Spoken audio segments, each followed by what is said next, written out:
নমস্কার। জীবনে যেটা চাওয়া হয় তার মধ্যে 1% ই আমাদের জীবনে হয়।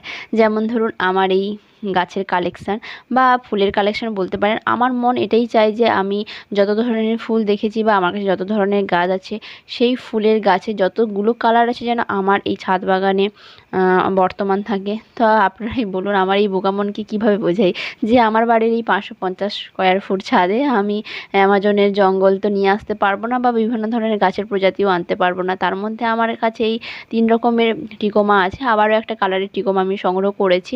তো দেখুন ফুলগুলো কত সুন্দর। একটা অরেঞ্জ কালারের আছে এবং একটা বেগুনি কালার। আর একটা কালার সুন্দর ফুলটা দেখতে। তো এটা এখনও ফুলটা ফোটেনি। তো আমি স্ক্রিনে দিয়ে দিলাম এর ফুলটা কেমন দেখতে হয়। যখন কিনে নিয়ে এসেছিলাম ফুলটা ফুটেছিল। তো যাই হোক, আর এটা হচ্ছে এইবারে নতুন নিয়ে এসেছি হলুদের উপরে লাল টিকে। আজকে তবে আসি, দেখা হচ্ছে পরের ভিডিওতে। By friends.